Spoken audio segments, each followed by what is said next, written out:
Assalamualaikum warahmatullahi wabarakatuh. Innal hamdalillah nahmaduhu wa nasta'inuhu wa nastahdihi wa nastaghfiruh. Wa na'udzu billahi min shururi anfusina min sayyiati a'malina may yahdihillahu fala mudilla lahu wa man yudlil fala hadiya lahu. Asyhadu an la ilaha illallah wahdahu la syarika lahu. Asyhadu anna sayyidana Muhammadan abduhu wa rasuluhu. Allahumma salli wa sallim wa barik ala sayyidina Muhammadin al-Fatihi lima ughliqa wal khatimi lima sabaqa nasiril haqqi bil haqq wal hadi ila siratikal mustaqim. Sallallahu alaihi wa ala alihi wa ashabihi haqqa qadrihi wa miqdarihi al-azim. Allahumma nawwir bil kitabi basari wa atliq bi lisani washrah bi sadri wasta'mil bihi jasadi bi hawl wa quwwatika fa innahu la hawla wa la quwwata illa bik. Subhanaka la ilma lana illa ma 'allamtana innaka antal alimul hakim wa la hawla wa la quwwata illa billahil aliyil azim. Amma ba'd. Pertama sekali kita rafa'kan kesyukuran, alhamdulillah, rasa terima kasih kita kepada Allah Taala dapat kita duduk sebentar dalam majlis ilmu, sambung bacaan kitab fiqh manhaji kita. Sementara nak tunggu kita solat Zuhur, kita manfaatkan masa yang ada. Kita manfaatkan masa yang ada untuk kita sambung sedikit pengajian kita. Kita masih membicarakan lagi tentang bab-bab dalam bab taharah, itu bab air, yang mana insya-Allah hari ini kita akan masuk air yang dinamakan air musyammas, kan? Air musyammas. Qala al-mu'allif rahimahullahu ta'ala wa nafa'ana wa iyyakum bi'ulumihi fid darin amin ya rabbal alamin. Kata pengarang, air yang suci dan menyucikan tetapi makruh menggunakannya. Kalau kita tengok, kita duduk dalam bahagian air. Pada bulan lepas kita bincang berkaitan dengan air yang suci dan menyucikan ataupun air mutlak. Dan insya-Allah pada hari ini yang kedua, dia suci dan menyucikan juga tetapi ada hukum makruh untuk menggunakannya yang dinamakan air musyammas. Air yang suci dan menyucikan tetapi makruh menggunakan ialah air panas yang disebabkan cahaya matahari, musyammas. Ia makruh apabila memenuhi 3 syarat berikut. Air yang panas makruh. InsyaAllah kita tengok hari ini, adakah makruh ambil wuduk, menyucikan badan kita, mandi wajib dan wuduk guna water heater. Makruh ke tak? Sebab kita air yang panas. Kita tengok kat sini, dia kena cukup 3 syarat. Cukup 3 syarat ni, maka makruh lah air tu digunakan untuk bersuci. Bersuci mandi wajib dan wuduk. Yang pertama syarat dia, ia berlaku di negeri yang bercuaca panas. Maka kat kita dah tertolak dah. Sebab kita bukan cuaca panas. Kita kata je kita ni panas, tapi sebenarnya negara kita bukan negara yang bercuaca panas. Kita panas juga, tapi iklim khatulistiwa, panas dan lembap. Jadi dia bukan panas yang sebenar, panas dan kering, bukan. Dia negeri padang pasir, kita panggil negeri Timur Tengah waktu pertama. Jadi kita tak adalah air musyammas setakat ni tak adalah. Yang kedua, syarat yang kedua, air yang diletakkan di dalam bekas yang diperbuat selain daripada emas dan perak, selain besi, tembaga dan semua galian yang boleh ditempa. Maksudnya air itu, yang kata air mutlak, boleh ambil wuduk, mandi wajib, tapi hukumnya makruh guna yang mana air itu disimpan dalam bekas. Air itu dia disimpan dalam bekas, dan bekas tu dibuat daripada disebut sini selain daripada emas dan perak. Sebenarnya bukan tu aja, lebih lagi, iaitu disebut kat sini seperti besi, tembaga dan semua galian yang boleh ditempa. Maksud kat sini, air dulu orang letak air dalam emas perak lah kot. Sekarang ni jika dia letak air tu dalam satu bekas yang boleh ditempa, bekas yang boleh diketuk, kemik, yang boleh kemik, maka kat situ hukum makruh. Contohnya disebut kat sini besi, tembaga dan semua galian yang boleh ditempa. Aluminium, jika ada air dalam tu dan air tu kena matahari, hukumnya makruh guna. Tapi selain emas dan perak tak. Jadi boleh kita kata dekat negara kita pun tak berlaku lah juga. Walaupun kita letak air dalam besi sekalipun, dalam tembaga sekalipun, tetap juga cahaya matahari itu bukan daripada negara padang pasir Timur Tengah. Jadi tak adalah kat negara kita ni. Sebab apa? Ulama buat kajian bahawa dia kata yang kata makruh tu kerana apabila bubuh dalam bekas besi ni, dia ada karat ataupun besi punya serbuk yang sangat halus. Apabila air tu panas, dia akan larut, dia akan aktif, dia bergerak aktif dalam air tu. Bila kita pakai, dia akan masuk dekat kulit. Kerana tu hukumnya makruh. Air tersebut digunakan pada badan manusia sekalipun mayat, atau pada haiwan yang boleh dihinggapi penyakit sopak seperti kuda. Pertama, digunakan dekat orang ataupun binatang. Dia panggil muhtaram, binatang yang dihormati. Mandi kucing, mandi kuda, mandi lembu, hukumnya makruh. Orang mandi, hukumnya makruh juga. Guna air tadi, air yang berkarat tadi, air yang panas tadi, kerana dia boleh dihinggapi penyakit sopak. Sopak ni satu penyakit yang bertompok-tompok putih tu. Orang Kelantan panggil bala ke bukan? Ke tu lain? Bala kan? Rasanya lah.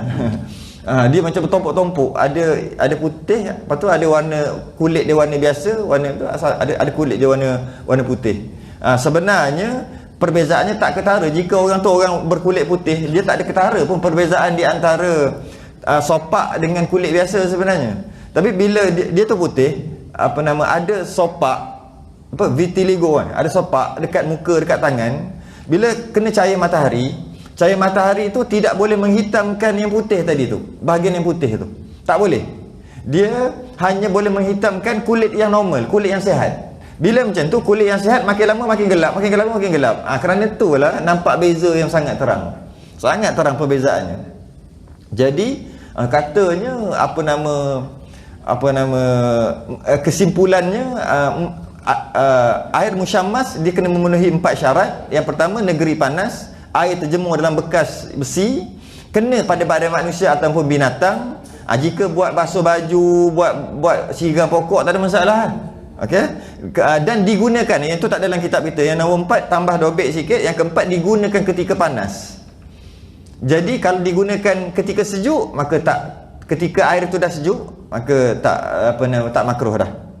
Imam Syafi'i rahimahullah meriwayatkan pandangan Sayyidina Umar radhiyallahu an yang tidak suka mandi dengan air tersebut, air musyammas tadi. Katanya, aku tidak suka air musyammas kerana kesihatan. Sebab dia tak suka kerana kesihatan. Kemudian Imam Syafi'i rahimahullah meriwayatkan bahawa air tersebut boleh menyebabkan penyakit sopak. Hal yang demikian kerana ketajaman cahaya matahari akan meruap bau busuk ke atas permukaan air, dan sekiranya terkena pada badan ketika masih panas, ia boleh memudaratkan dan menyebabkan penyakit sopak. Jadi oleh kerana dia tak dekat negara kita laju-laju aje lah kan. Tapi dapatlah kita ilmu. Dan kita duk doa sekarang ni. Saya duk perhati sekarang ni orang duk doa setelah Covid ni, coronavirus ni. Allahumma inni a'udzubika minal baras wal junun wal juzam wa min sayyi'il asqam. Ya Allah, aku berlindung daripada penyakit tu, baras. Baras tu lah sopak. Baras atau penyakit belang, boleh juga belang, tompok-tompok. Wal junun, gila. Wal juzam, kusta. Wa min sayyi'il asqam, dan penyakit-penyakit yang buruk, penyakit-penyakit yang memburukkan. Habis air musyammas secara ringkas. Panjang lagi, kita baca secara ringkas je lah, sebab kat negara kita tak ada. Yang ini ada kat negara kita. Yang kedua, yang seterusnya, air yang suci tetapi tidak menyucikan. Air yang suci tetapi tidak menyucikan. Air yang suci tetapi tidak menyucikan terbahagi kepada 2 bahagian. Pertama, air yang sedikit yang telah digunakan untuk basuhan yang wajib ketika bersuci seperti mandi dan wuduk. Jadi kita dapat faham, air yang suci tapi tidak menyucikan ni, yang pertama adalah air dipanggil musta'mal. Jadi kita jangan salah faham lagi, kerana ada orang masih lagi salah faham. Dia menggunakan musta'mal tu dari segi bahasa. Musta'mal dari segi bahasa adalah telah digunakan, guna. Kalau air musta'mal, air yang telah digunakan. Tapi yang kita nak faham bukan dari segi bahasa, kita nak faham dari segi syarak. Dari segi syarak, air musta'mal bukan air yang dah digunakan, bukan. Dari segi syarak, air musta'mal adalah air, nak sebut gini, yang telah digunakan untuk basuhan wajib ketika bersuci. Kalau kita ambil wuduk 3 kali, Kali pertama kita basuh muka, kali kedua basuh muka, kali tiga basuh muka. Nak ambil sunat, tangan juga 3 kali, kepala juga 3 kali, kaki juga 3 kali, telinga juga 3 kali kalau yang sunatnya. Tapi yang wajibnya kita basuh muka sekali. Jika setelah kita basuh muka sekali terus basuh tangan, sah wuduk kita. Janji yang sekali tu ratalah muka tu. Jadi yang wajib sekali tu. Kemudian kita kata nak sunat, kita basuh yang kali kedua kat muka dan yang kali ketiga basuh muka. Basuhan yang kedua dan ketiga tu bukan basuhan wajib, dia basuhan sunat. Dengan maksud air yang bekas, air yang menitik daripada basuhan yang kedua adalah air mutlak, bukan air mustakmal. Air yang menitik daripada basuhan ketiga adalah air mutlak juga. Jadi air mustakmal hanya basuhan yang pertama. Sebab tu disebut di sini air yang digunakan untuk basuhan yang wajib ketika bersuci, seperti mandi dan wuduk. Jadi dengan dia basuh muka sekali, maka jatuhlah air. Air itu namanya air mustakmal. Kalau kita ambil air satu gelas ni, kita celup tangan, air itu kekal mutlak, air itu bukan mustakmal. Kerana nak jadi mustakmal, dia kena niat ambil wuduk. Jadi dia ambil air macam ni, basuh muka, maka terangkat hadas kat muka, air dalam cawan masih lagi air mutlak, bukan jadi mustakmal. Jadi macam mana nak jadi air mustakmal tu? Air mustakmal air yang menitik tu lah. Kita basuh muka, air menitik tu, yang kali pertama. Kali kedua, kali ketiga tu tetap kekal mutlak. Jadi basuh tangan juga macam tu, basuhan yang pertama. Sapuan yang pertama juga. Sebab tu kalau nak sapu kepala, orang kebiasaan dia buat macam ni. Dia ambil sapu kepala kan, ambil sekali, betul, dia ambil air pula yang kedua, kemudian dia ambil yang ketiga.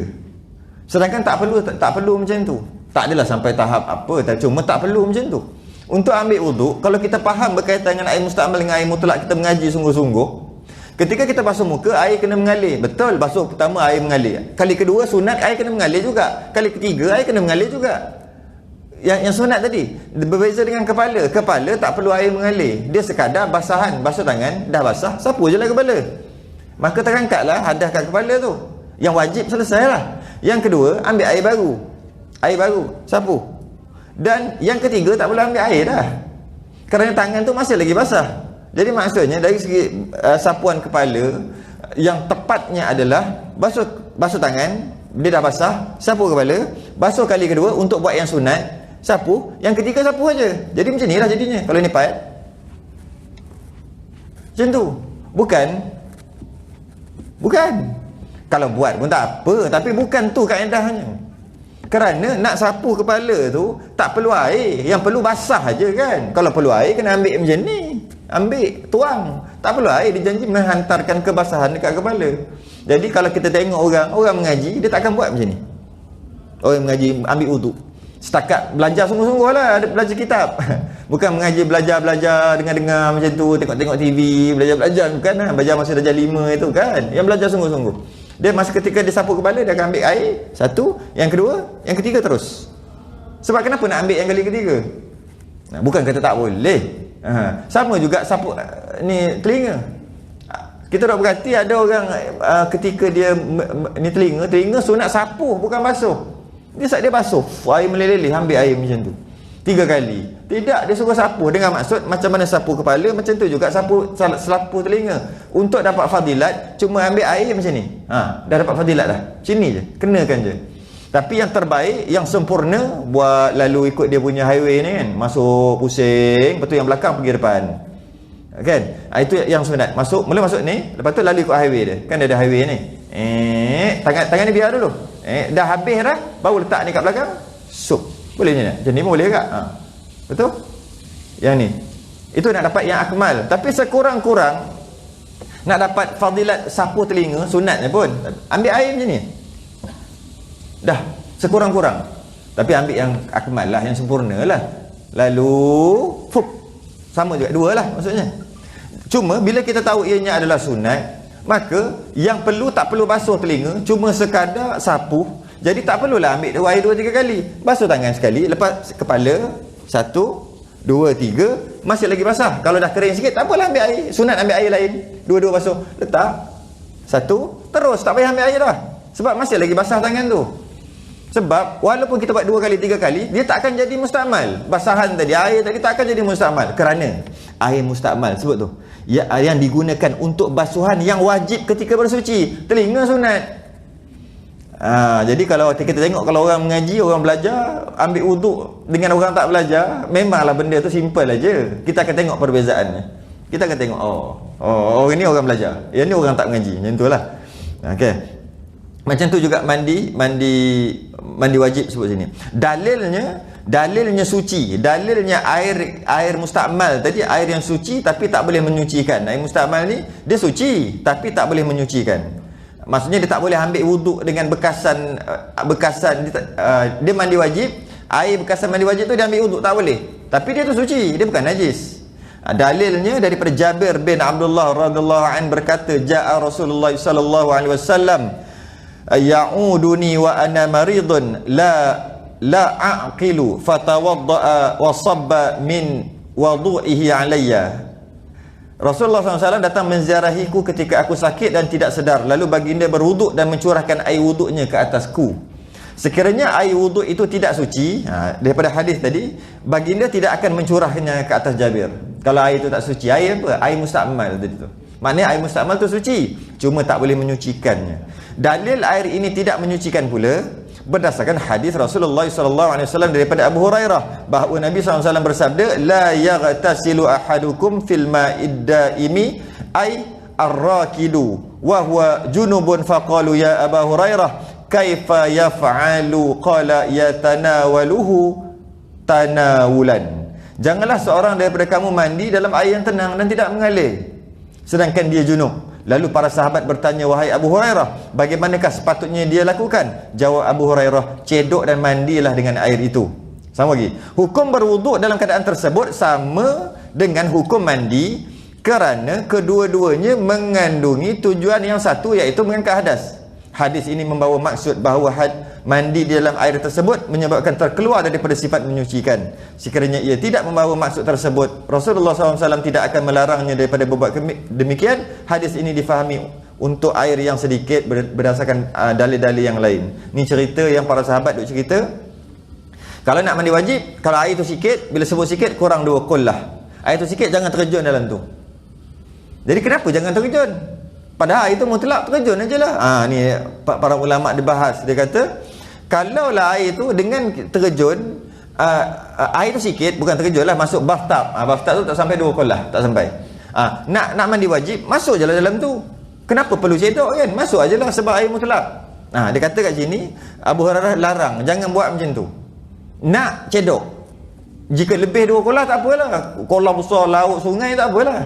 Tapi kalau kecil, iaitu kurang 2 qullah, jangan terjun, jangan masuk. Apa tujuan jangan masuk? Sebab dengan masuk air itu jadi mustakmal. Maksudnya kat sini, bila air jadi mustakmal, maka tak sempurnalah mandi wajib dia.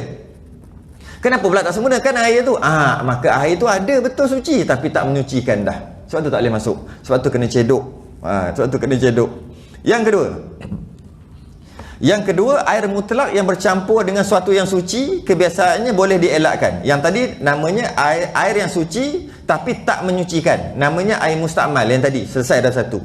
Yang kedua, air yang bercampur dengan sesuatu yang suci, kebiasaannya boleh dielakkan tetapi tidak boleh dipisahkan setelah bercampur. Seterusnya air tersebut berubah hingga tidak lagi dikatakan air mutlak seperti air teh dan seumpamanya. Ini kalau bahasa lain, bahasa orang mengaji, dia panggil air mutaghayyir. Ni sama je sebenarnya. Air yang suci tapi tak menyucikan. Pertama, air mustakmal, air bekasan mandi wajib, ambil wuduk, basuhan yang pertama. Dia panggil air mustakmal, suci tapi tak boleh menyucikan. Tapi basuhan kedua, basuhan ketiga, dia suci dan menyucikan. Dia masih lagi mutlak. Yang kedua ni, air macam tu juga, suci tapi tak boleh guna air itu untuk menyucikan, iaitu air mutaghayyir.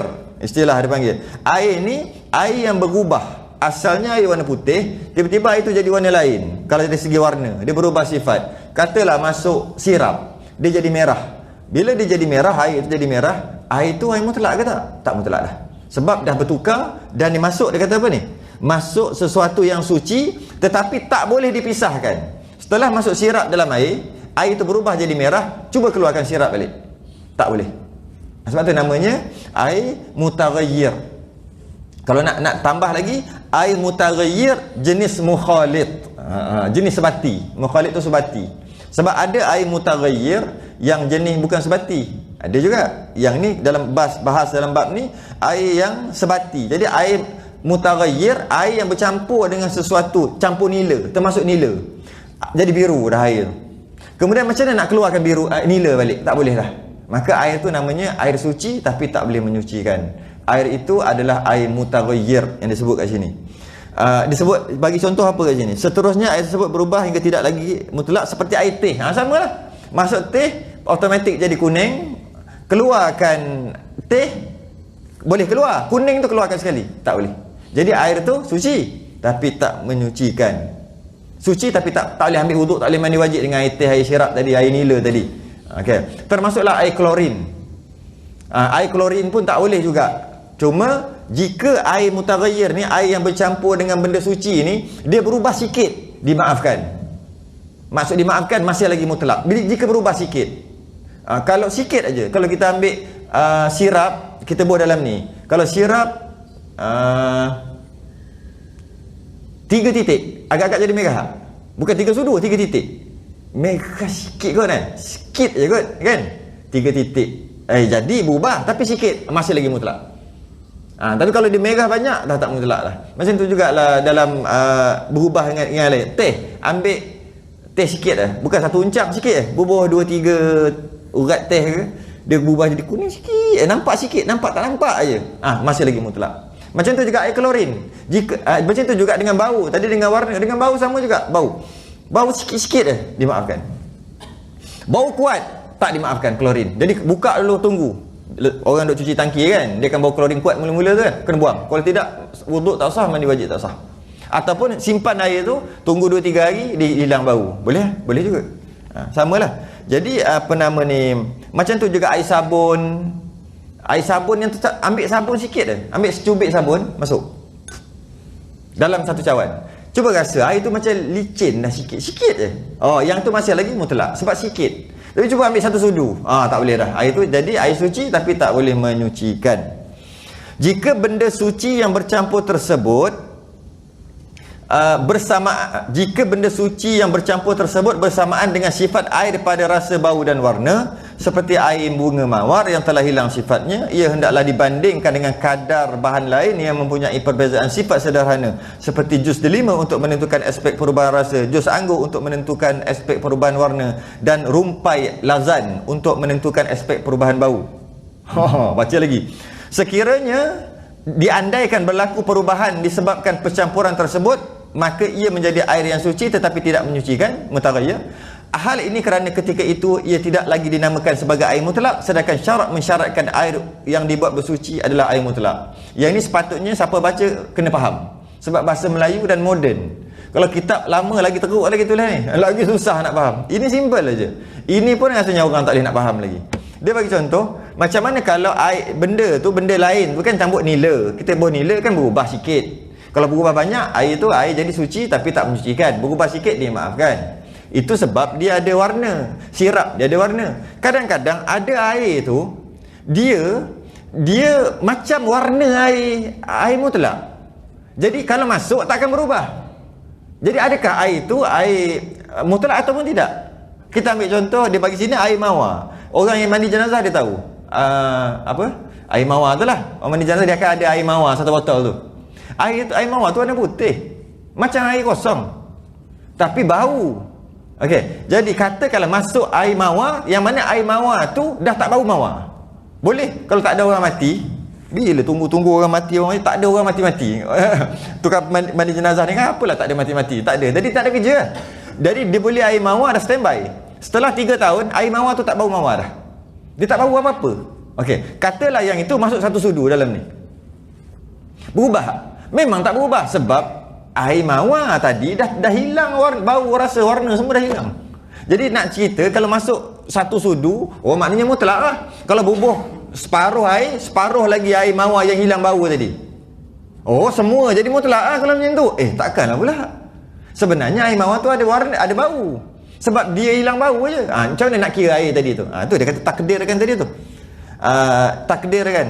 Maksudnya takdir tu maksudnya diandai. Takdir tu andai, diandaikan. Jadi macam ni, katalah masuk satu sudu air mawar yang dah hilang bau. ke dalam penuh air mutlak dalam ni. Kita pun bau. Memanglah tak bau sebab air mawar tu tak bau. Dan berubah memang tak berubah. Kita andaikan. Dia bagi andai kat sini. Delima. Ambil delima, bukan suruh buat, andaikan. Fikir-fikir. Ambil delima perah. Kan ada warna tu. Ada warna air delima tu kan. Air delima yang kita beli tu campur pewarna dah. Delima ori. Dia ada warna sikit. Macam warna merah-merah tu sikit. Okey. Jadi kita ambil dan kita ada rasa air delima tu. Okey. Sekarang yang masuk dalam ni adalah air mawar yang hilang sifat, termasuk dalam bekas. Satu sudu. Cuba kita anggarkan, cuba kita fikir-fikirkan. Ambil air delima tadi, ambil air delima satu sudu, banyak mana air yang masuk tu lah. Air mawar yang hilang bau tu. Masuk dalam ni, agak-agak ada bau tak delima? Ada tak? Ada. Maka air itu air mutaghayyir, bukan air mutlak dah. Walaupun air itu sama macam air mutlak. Dia anggarkan aja dari segi bau. Dan jus anggur dari menentukan aspek perubahan warna. Ambil anggur perah, anggur hitam. Perah. Bukan anggur yang beli. Anggur beli tu dah campur dah warna purple tu, perah. Dia akan jadi warna purple cair. Okey, ambil air tu, takdirkanlah, andaikan bubuh dalam bekas tadi. Berubah tak color? Kalau berubah, air tu tak mutlak dah. Kalau tak berubah, air tu kekal mutlak. Macam tu juga disebut rumpai lazan. Ada satu rumpai yang ada bau lah dekat negara Arab, rumpai lazan ni. Kalau kat Malaysia kita guna gaharu untuk kita tentukan. Sama juga, ambil rumpai lazan, ambil gaharu, air dia tu, bubuh satu sudu, bau tak? Kalau bau, bukan suruh bubuh, andaikan. Kalau bau, air tu tak mutlak lah. Jadi, untuk menentukan air itu mutlak, masuk sesuatu yang lain, jika berubah warna, bau dan rasa, settle. Berubah sikit dia maaf, berubah banyak tak maaf. Dengan maksud dia jadi tak mutlak dah. Senang. Tapi kadang-kadang masuk macam air kelapa, warna putih, tapi air kelapa tu dah tak ada bau, tak ada rasa dah. Masuk air kelapa dalam tu. Adakah mutlak? Masuk, disebut kat sini. Apa sahaja bahan asing, yang mana bahan asing tu sama macam warna air. Sama macam warna air. Macam mana nak tentukan air tu mutlak ataupun tidak? Dengan cara takdirkan macam tadi. Mungkin kita tak dekat dengan kita perkara ni. Sebab kita tak pakai ikut benda ni. Buat apa nak tahu? Ada guna nak tahu. Sekejap lagi saya akan sebut apa guna kita tahu perkara ni. Contohnya, ada air yang jenis yang ada bau kelapa. Air apa? Air bau kelapa. Master tu kan ada bau lain sikit. Bukan bau kelapa, saya kata je bau kelapa. Dia ada bau lain sikit. Sea Master. Dia ada bau sedap pula minum dia. Dia tak macam air biasa, rasa ni rasa tu. Okey, nak tahu. Jika dia ada air tu, kata lagi Mekah. Lepas ni tak ada air, kita nak jalan jauh ni, kita nak pergi jalan sini tak ada. Pakai ambil air, nanti ambil wuduk. Dia pun ambil, Sea Master. Masa ni guna. Tiba-tiba dia minum sikit. Ada bau. Soalannya, boleh ambil wuduk tak? Masa tu baru dah terfikir. Hari tu dah belajar dah. Tu guna. Kalau nak guna air mawar tu. Kita bukan mandi jenazah, tak guna juga. Kita tak peduli lah hal tu. Sedangkan dia ada guna satu hari nanti. Jadi kita pun nak ambil wuduk. Orang lain ambil air jenis lain. Air gau ke air apa ke. Dia ambil air Sea Master. Ada bau sikit ni. Wuduk dah sah tak? Nak tahu sah ataupun tidak, pertama, tengok dulu perubahan dia sikit ataupun banyak. Kalau perubahan ni boleh tahan bau ni. Okey, dia masuk apa dalam tu? Kena tahu lah. Jika dia masuk sesuatu yang mana memang air warna putih juga, maknanya syarikat tu ada masuk sesuatu dalam air tu. Ada masuk sesuatu. Ataupun mungkin juga tak masuk sesuatu. Mungkin air dah memang bau macam tu. Kena tahu lah yang tu. Jadi katakanlah dia masukkan sesuatu, yang dia masukkan sesuatu tu pastinya warna air juga. Kalau warna lain mesti berubah. Okey, sekarang kita takdirkan. Air banyak tu, kita takdirkan. Delima ambil agak-agak banyak mana? Tu bukan tuang, fikir. Rasanya masih lagi boleh. Maka boleh lagi. Rasanya kalau masuk air delima dalam tu, air akan bau delima. Air tu tak boleh pakai. Takdirkan macam tu. Jadi dan telah dibuat kajian 2-3 orang ustaz-ustaz kita ni buat kajian, dia kata masih lagi mutlak air Sea Master tu. Nak bagi tahu je, masih lagi. Itu pun bukannya ada dalam kitab ke tidak. Cuma setelah ambil kaedah dibuat kajian. Agak-agak masih lagi kerana terlalu sedikit bau je tu. Okey, habis kat situ. Dan yang ni baru guna. Ni baru guna dekat kita. Guna dekat kita, kaedah tadi akan guna dekat kita. Yang tadi kaedah tadi saya sebut iaitu kita menganggarkan perubahan air ni, kita menganggarkan air yang masuk, yang mana air yang masuk tu bukan air, perkara lain yang masuk, yang mana perkara lain yang masuk tu yang dah hilang sifat, nak tahu dia mutlak ke tidak dengan cara anggarkan dengan delima, anggur dan gaharu. Nah, sebut lazan ni, apa lazan ni orang tak tahu pula apa benda, sebut gaharu lah. Okey, nak kena anggar. Sekarang ni memang rasa-rasa macam kita tak guna je perkara ni. Lepas ni saya kata guna. Yang pertama, pernah tengok tak orang ambil wuduk dalam kolah ke, dalam baldi ke, dia ambil air, dia lari jauh-jauh, dia takut mengecik. Dan pernah tak jadi kat kita, ketika kita ambil wuduk bukan pakai paip, pakai bekas, akan percik masuk balik ke dalam tu. Bila masuk balik ke dalam bekas kita tu, sekarang ni nak tahu mengecik tadi